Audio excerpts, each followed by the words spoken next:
Salam planter Indonesia. Assalamualaikum warahmatullahi wabarakatuh. Dalam kondisi yang gembrobios guys, kali ini Fendi akan berbagi.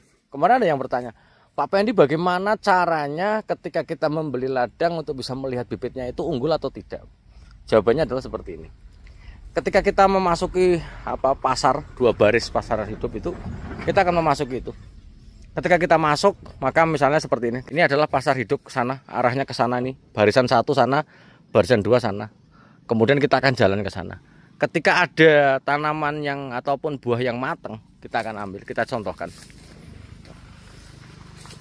Oh, ini enggak ada yang matang ya. Nanti kalau ada brondolan, maka kita ambil. Ini, kita sampel. Kalau tidak, bapak-bapak ibu semuanya bisa menebas di sini. Kita tebas di sini. Apakah ini dura, cangkangnya tebal, ataukah pisifera tidak ada cangkangnya atau tipis sekali, atau tenera. 1. Kemudian kita jalan lagi ke sana lagi. Kita lihat lagi, kita tebas lagi. Nah ini, yang paling tua kita tebas lagi. Jeder. Ini kita belah nih, dura atau tenera. Kemudian dura, tenera atau pisifera, sama aja. Kita belah lagi. Sama seperti ini. Kita belah terus sampai ngambil sampel satu pasar. Kita belah. Kita belah setelah kita belah, maka kita akan bisa menentukan apakah buah yang nanti paling tua atau yang terpanen itu adalah dia banyakan dura atau pisifera atau tenera.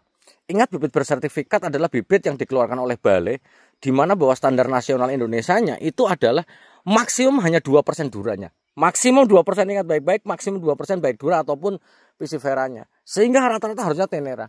Jadi ketika kita belah banyaknya dura, berarti wassalamualaikum, bibitnya berarti sumbernya nggak jelas itu. Tapi kalau dia memang masih tenera dan mungkin ada duranya hanya 1% saja, saya kira masih sangat mungkin kita menjadi pertimbangan untuk mendapatkan informasi bibit itu bisa menjadi bagian referensi untuk ladang ini mau kita beli atau tidak. Karena sekali lagi yang namanya dura, TBS-nya memang berat. Akan tetapi memang satu saja persatuan TBS itu berat. Akan tetapi kalau memang per tahunnya hanya menghasilkan 8 janjang, 10 janjang mau buat apa? No, kemarin kita vlog nih. Dipisahin 2 ekor. Nah, ini jumlahnya 12 tandan. Itu. Lebih, Ding. Ini harusnya lebih nih. Kok tadi yang tanda 13. Hampir 14 tandan. 14 tandan. 14 tandan ini setahun berarti bisa sampai 25. Kita hanya membeli bibit yang varietasnya dura. Wah, dura berat nih, paten ini. Ya paten bagi yang nggak paham. Akan tetapi kalau jumlahnya 25 janjang setahun, mau apa misalnya? Pertanyaan nih, ini Pak Fendi, ini buahnya bagus nih. Bagaimana menurut Pak Fendi varietas? Kalau udah segini, kita akan sangat susah menentukan varietasnya apa. Akan tetapi sekali lagi, balik lagi, kita belah yang di sini.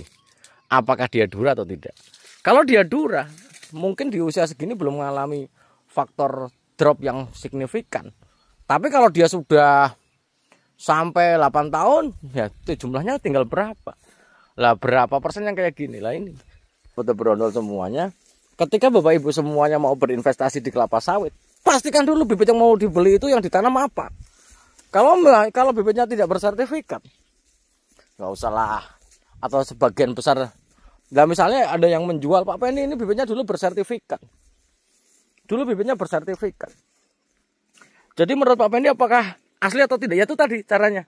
Sekali lagi standar bibit bersertifikat minimal itu maksimum menghasilkan dura ataupun pisifera itu hanya 2% saja. Jadi kalau lebih jangan dibeli. Kalau percuma. Kalau bibitnya gede-gede kayak gini, duranya ada dura unggul nggak sih Pak Fendi? Jawabannya tidak. Tidak ada. Itu. Akan tetapi kita cek dulu satu persatu bibitnya supaya kita akan mantep apakah mau diteruskan atau tidak. Kalau memang bibitnya banyaknya dura, ya udah ganti aja. Kalau punya modal, kalau nggak punya modal, kumpulkan dulu untuk nanti untuk menggantinya. Karena sekali lagi sahabat Bruno, percuma kita berbudidaya kalau toh hasilnya juga tidak bisa diketahui. Lah Pak Fendi, tapi kalau dia memang tenera tapi sumbernya nggak diketahui bagaimana? Ya nggak apa-apa. Yang penting tenera. Ketika kita ngomongin tenera, maka setidak-tidaknya bibitnya unggul. Karena namanya tenera walaupun dia memang tidak seberat dura, tapi jumlah janjangnya, ton per hektarnya nggak usah banyak lah. Segini aja kali cukup kali ya. Ini lagi saya lagi di Ekona ini. Ini favorit Mas Hendro Silitonga ini gitu.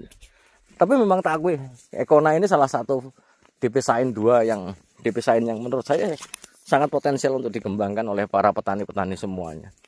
Itu sehingga sahabat entrepreneur yang ingin saya sampaikan bicara tentang tadi sekali masuki pasarnya, lihat buahnya. Kalau buahnya memang banyak tenerannya, gas. Lagi dilihat figur tanamannya.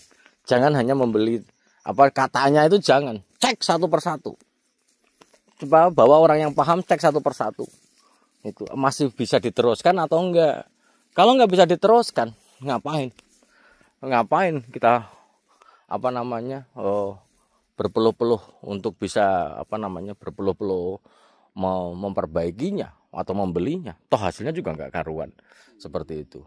Mungkin itu aja dulu yang dapat saya sampaikan pada kesempatan di siang hari ini. Sebagai penutup pada ini bicara tentang ladang yang mau dibeli berkaitan dengan tanamannya layak atau tidak. Sekali lagi pastikan bahwa membeli lahan kelapa sawit jangan hanya didasarkan pada umur tanaman, kemudian mau pupuk berapa, umur tanamannya berapa. Hanya jangan itu, tapi fisiknya. Sekali lagi fisiknya, kayak seperti sini di belakang saya ini defisiensi kalium. Ini sudah seharusnya sudah melihatnya, tapi dilihat dari pupusnya sudah masuk KCL.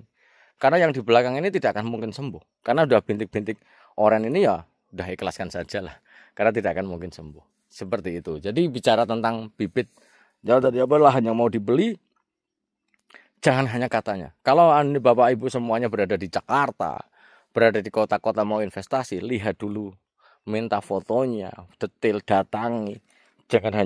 Jangan hanya katanya saja. Oh, ini sekali satu bulan akan keluar sekian ton. Wah, belum tentu, Bu. Datangi. Sekali lagi datangi, karena kemana ada yang bilang, saya baru beli nih Pak Pendi, tapi kok nggak sesuai. Kan nggak sesuai. Datangi itu. Kalau rekam datanya, berapa pokok per hektarnya. Karena kalau misalnya kita sudah berpuluh-puluh menghabiskan duit puluhan juta untuk mupuk, kok nggak bergerak ya Pak Pendi? Ya mungkin tanamannya stresnya berkepanjangan, apalagi dia dura, cabutan, wah ya susah ini. Sehingga itu saja sih yang mungkin dapat saya sampaikan. Jangan sampai salah berinvestasi. Investasi itu adalah bagaimana mengembalikan dana kita dalam pembelian kebun kelapa sawit itu. Sehingga dasar-dasar perkebunan, dasar-dasar tanaman juga harus diketahui. Jangan asal percaya sama orang, yang penting gas saja. Tiba-tiba ngeren mendadak mumet kita ya ini. Itu sih. Semoga bermanfaat bagi sahabat-sahabat entrepreneur semuanya. Sorry, ngos-ngosan panasnya naudzubillah ini di Rokan Hilir Riau ini.